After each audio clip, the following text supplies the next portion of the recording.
Assalamualaikum warahmatullahi wabarakatuh. Pertama-tama, marilah kita panjatkan puji syukur kehadirat Allah SWT yang telah melimpahkan karunia-Nya kepada kita, sehingga kita dapat melaksanakan diskusi pada hari ini. Yang terhormat, Ibu Vina Fahriyah, SPD MPD, selaku dosen mata kuliah konsep sains. Di sini kami dari kelompok 10 akan mempresentasikan tentang sistem reproduksi pria atau laki-laki. Berikut saya bacakan anggota dari kelompok 10. Yang pertama, Cynthia Ayu Wulansih dengan NIM 061. Yang kedua, saya sendiri dengan NIM 062. Yang ketiga, Silvina Yulianti dengan NIM 100.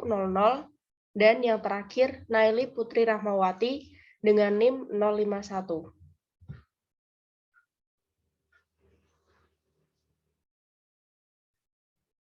Organ reproduksi pria.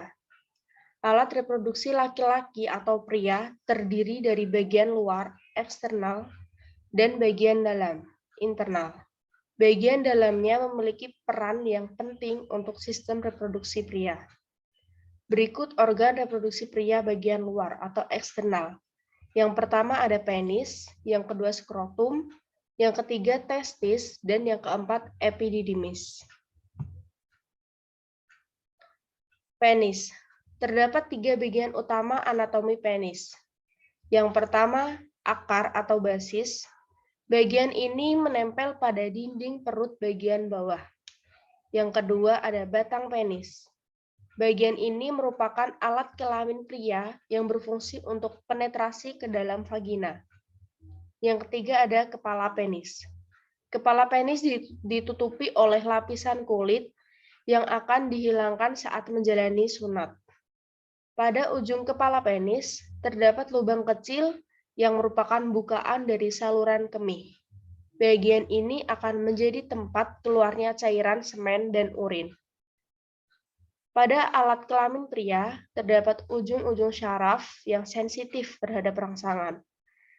Penyakit yang dapat terjadi pada penis yaitu radang kulup penis atau balanitis, penyakit Peyronie atau Peyronie disease, penis bengkok, infeksi, disfungsi ereksi, dan kanker penis. Yang kedua ada skrotum. Skrotum adalah bagian dari sistem reproduksi pria yang terlihat terbentuk seperti kantung. Letaknya berada di belakang penis dan merupakan tempat dari testikel yang biasa disebut dengan testis atau buah zakar. Pada skrotum juga terdapat banyak saraf dan pembuluh darah. Skrotum berperan untuk mengatur suhu testis. Skrotum dapat mengalami pembengkakan. Biasanya, pembengkakan ini diakibatkan oleh bersiotestis atau gangguan pada testis yang memicu tersumbatnya aliran darah. Pembengkakan ini bisa menimbulkan rasa sakit atau malah tidak menimbulkan nyeri sama sekali. Yang ketiga ada testis. Testis adalah organ reproduksi pria berbentuk oval dengan ukuran sebesar biji zaitun yang terletak di dalam skrotum. Pada umumnya, setiap pria masing-masing memiliki 2 testis.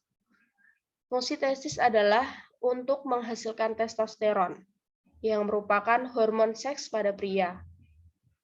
Selain itu, organ ini juga berfungsi untuk memproduksi sperma. Beberapa masalah kesehatan yang bisa menyerang testis yaitu trauma testis, tersiotestis, radang testis atau orkitis, dan kanker testis. Selanjutnya akan dilanjutkan oleh Mbak Cynthia.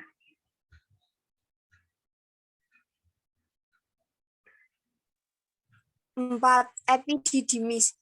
Epididymis merupakan saluran panjang yang terletak di belakang testis. Epididymis berfungsi untuk membawa dan menyimpan sel sperma yang telah diproduksi di testis. Selain itu, epididymis juga merupakan organ reproduksi pria yang berfungsi dalam mematangkan sperma yang dibentuk oleh testis. Setelah matang, sperma baru dapat melakukan tugasnya dalam membuahi sel telur.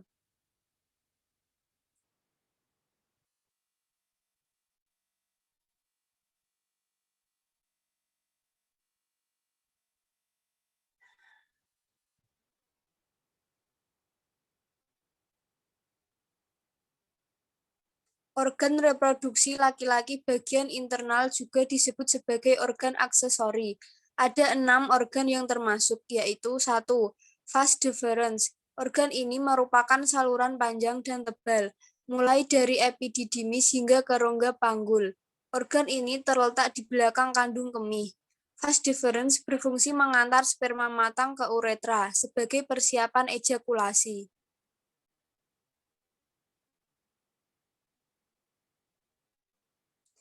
Yang kedua, vesikula seminalis.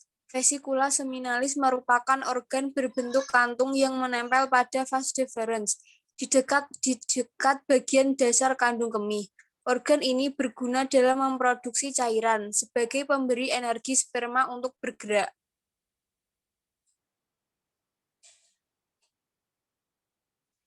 Tiga, saluran ejakulasi. Saluran ini terbentuk dari gabungan vas deferens dan vesikula seminalis. 4. Saluran kemih. Organ ini disebut juga sebagai uretra dan berfungsi untuk membawa urin dari kandung kemih keluar tubuh. Selanjutnya akan dilanjutkan oleh Mbak Silvina. Yang kelima yaitu ada kelenjar prostat. Kelenjar prostat terletak pada bagian bawah kandung kemih di depan rektum atau anus. Kelenjar ini berfungsi menambahkan cairan yang membantu sperma saat terjadi ejakulasi dan membantu menjaga sperma tetap sehat.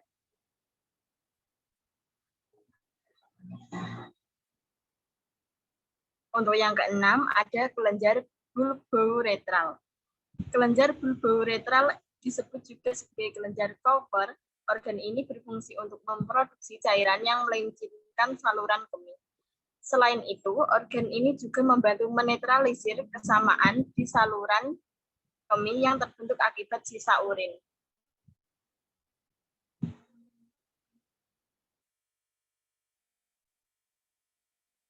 Apa sih fungsi organ reproduksi pria itu? Fungsi organ reproduksi pria dimulai saat masa puber. Peran utama dari semua organ yang telah disebutkan di atas adalah untuk bekerja sama memproduksi dan mengeluarkan semen ke sistem reproduksi wanita saat melakukan hubungan seksual. Namun, fungsi ini tidak langsung berjalan begitu saja. Saat bayi baru lahir, semua organ reproduksi tersebut sudah terbentuk. Namun, fungsi reproduksi baru akan berjalan saat seorang laki-laki memasuki masa pubertas. Saat masa puber dimulai, kelenjar pituitari akan mulai memproduksi hormon yang dapat menstimulasi testis untuk menghasilkan testosteron. Sebutan lain dari testosteron adalah hormon seks pada pria. Selanjutnya yaitu ada fisiologi hormon seks pria. Hormon bisa disebut sebagai bahan bakar bagi alat reproduksi pria. Tanpa hormon, alat reproduksi pria dan bagiannya tidak dapat berjalan dengan baik. Ada 3 hormon utama yang memiliki peran penting untuk organ reproduksi manusia, yaitu yang pertama ada FSH, yang kedua ada LH, yang ketiga ada testosteron.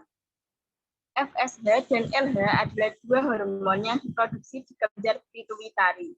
FSH berperan penting dalam proses produksi sperma di tubuh.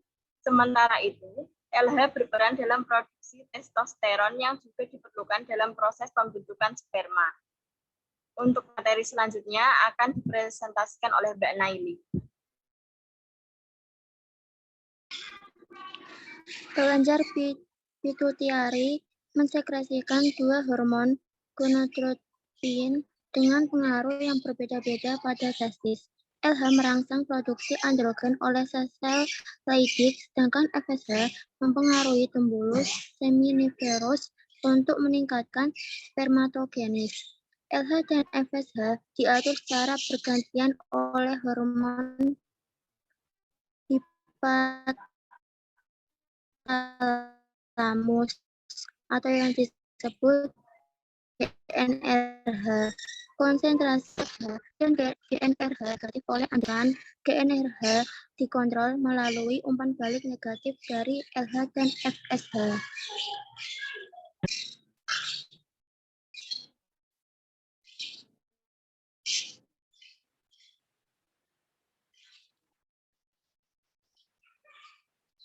Hormon seks pria yang utama adalah testosteron yang dihasilkan oleh sel-sel Leydig di dalam tubuh seminiferus testis. Di samping itu, testis juga menghasilkan estrogen yang diproduksi oleh sel Sertoli di dalam tubuh seminiferus. Selain mengontrol proses spermatogenesis, testosteron juga berfungsi dalam karakteristik seks sekunder.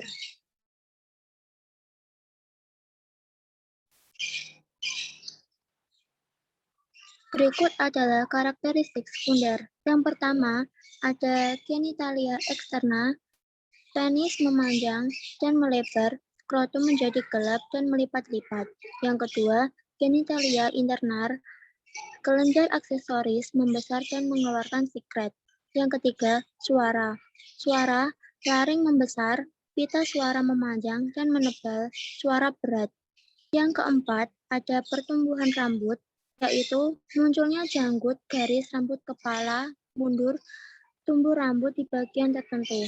Yang kelima, mental, tertarik pada lawan jenis. Yang keenam, konformasi tubuh, yaitu bau melebar, otot membesar. Yang terakhir, sekresi sel sabesa mengentel dan meningkatkan jerawat.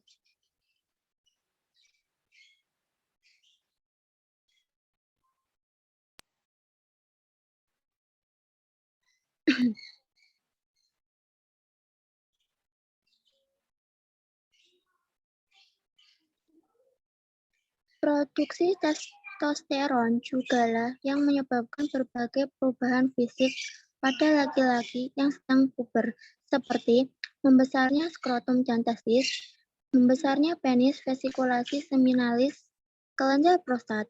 Yang ketiga, tumbuhnya rambut di area genital dan ketiak. Yang keempat, suara yang semakin berat.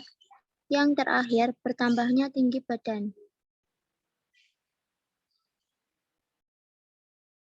Sekian, saya kembalikan kepada moderator kembali.